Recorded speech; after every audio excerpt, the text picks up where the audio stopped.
최악의 상황은 가수 조영남에게 갑자기 일어났다. 조영남이 전처 윤여정을 언급하며 화제를 모으고 있습니다. 이혼 이후 윤여정과 수십 년간 교류가 없었던 조영남은 최근 윤여정과 통화해보는 게 꿈이라며 자식들과 연락하지 않고 살아온 것을 후회한다고 밝혔습니다. 그는 후회되는 게 딱 하나 있다. 이혼하고 집을 나올 때 왜 아이들 생각을 안 했는지 내 자신이 이해가 안 간다. 젊어서 아무것도 몰랐다. 고 연이어 후회를 드러냈습니다. 이혼 후 자녀들에게 연락한 적이 있느냐는 질문에는 없다. 무겁게 고개를 숙였습니다. 이어 조영남은 이혼하고 쫓겨나지 않았냐? 김한길에게 연락했더니 뜻밖의 괜찮다고 하며 너도 이혼해 봐라라는 말을 했었다. 그런데 진짜 이혼을 하고 돌아오더라. 그래서 둘이 할 일이 없어 내가 곡을 쓰고 김한길이 작사를 했다. 그게 바로 화개장터. 라며 수십 년 만에 화개장터의 비하인드 스토리를 공개했습니다. 윤여정은 이혼과 관련된 발언을 그동안 자제해왔던 반면 조영남은 자유로운 영혼답게 자서전 등 많은 매체를 통해 솔직하게 이야기해왔습니다. 두 사람은 미국에서 결혼 생활을 하다가 사이가 나빠졌으며 조영남이 2번의 외도로 인해 부부 관계가 끝났습니다. 이에 대해 조영남은 지금도 윤여정에게 큰 미안함을 가지고 있다. 고 밝혔습니다. 조영남은 유서 속 재산 상속에 대해 처음에는 내 옆에 있는 여자에게 재산의 절반을 주라고 썼다가 자식이 셋이라 수정했다. 3부는 자식들에게 1부는 옆에 있는 여자에게 준다고 적었다. 고 설명했습니다. 조영남의 여성 편력에 대해서는 배우 양택조가 언급한 일화도 있습니다. 양택조는 하루는 아내와 KBS에 갔다가 대본을 받으러 들어가 보니 조영남이 여성 팬 30여 명과 앉아 폼을 잡고 있었다. 내가 아내를 소개하자 조영남이 인사를 하고는 형수님하고 몇 년을 살았냐고 묻길래 한 35년을 살았다고 대답했더니 조영남은 아니 어떻게 한 여자랑 35년을 살 수 있냐고 말해 아내를 당황하게 만들었다. 고 회상했습니다. 이후 양택조의 아내는 무슨 저런 사람이 있냐 불쾌함을 드러냈다고 합니다. 또한 한중년의 여성 아나운서가 조영남의 책을 읽고 연애 경험담을 이렇게 솔직하고 재미있게 쓸 수 있냐 감동을 받았다고 전화를 걸자 조영남은 처음에는 그녀가 누군지 잘 몰랐지만 그녀가 여자 아나운서라고 하자 혹해서 우리 언제 만날까? 라며 자신의 그림 전시에 오라고 했다는 일화도 전해졌습니다. 조영남의 전시회에 찾아갔던 한중년 여성 아나운서는 조영남이 자신의 얼굴을 보더니 굉장히 젊고 예쁜 아나운서인 줄 알았다. 실망한 듯한 반응을 보였고 이후로는 전화를 해도 받지 않았다고 전했습니다. 반면 한 번은 젊은 여성 아나운서 3명이 조영남을 인터뷰하기 위해 그의 집을 방문했는데 이들은 잘생기지도 않았는데 왜 저렇게 주변에 여자가 많을까? 라는 의문을 품었다가 그날 조영남의 매력을 직접 경험했다고 합니다. 처음 만났음에도 불구하고 마치 옆집 아저씨처럼 사람을 편안하게 만들어주고 경계를 허물어버리는 조영남의 능력이 있었다고 회상했습니다. 하지만 남성 아나운서의 경우에는 다른 경험담을 전했습니다. 그는 방송국에서 조영남과 몇 번 마주치며 인사를 드렸지만 조영남은 라는 짧은 대답만 하고 별 관심 없이 지나갔다고 전했습니다. 조영남은 윤여정과의 결혼 당시 먼저 비밀 약혼식을 올린 뒤 미국 시카고로 떠나 결혼식을 올렸습니다.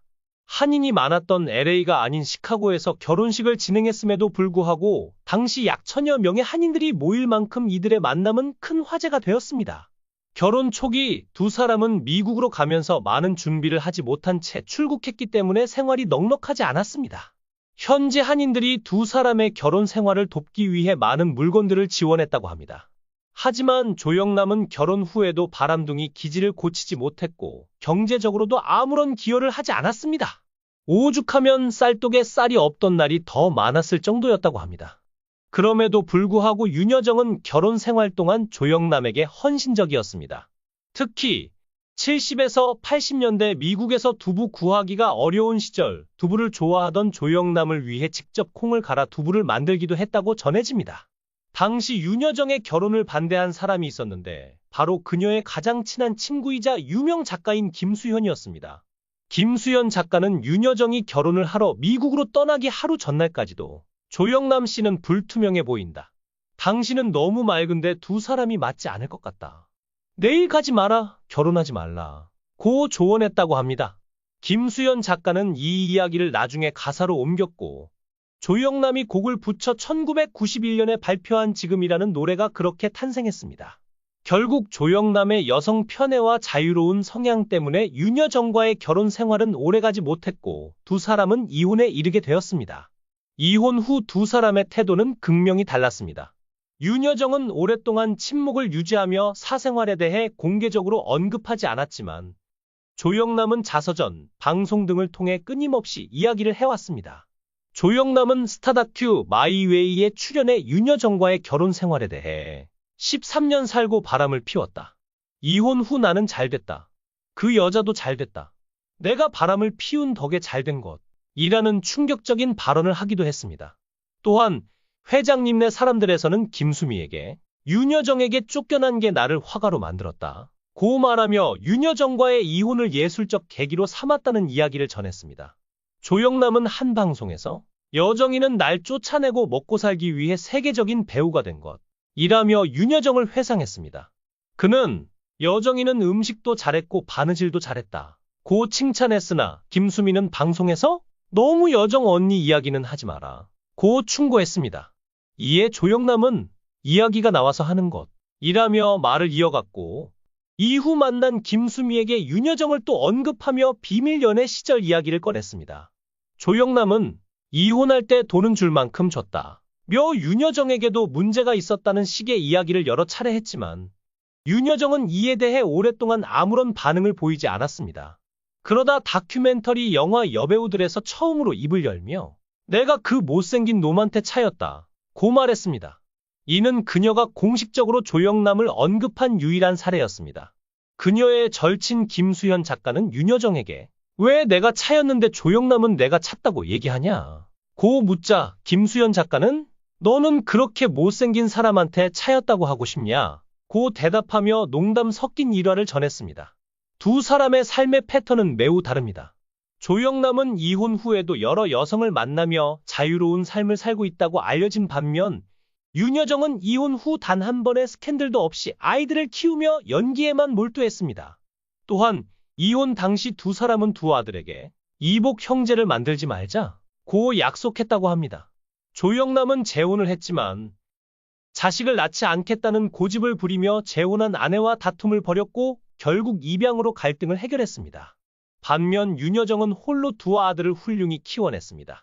장남은 컬럼비아 대학을 졸업해 세계적인 명품 브랜드의 디자이너로 활동 중이며 차남은 뉴욕대를 졸업해 세계적인 음반사 유니버설 레코드에서 일하며 성공적인 삶을 살고 있습니다. 최근 그는 연락이 끊긴 자식들에게 100억대 재산을 어떻게 물려줄지에 대한 내용을 유서로 작성한 사실을 공개해 관심을 끌었습니다. 조영남은 최근 나는 정말 최고의 여자와 살았다.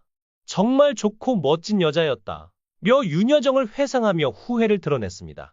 하지만 이미 지나간 과거를 후회해도 남는 것은 아쉬움뿐입니다.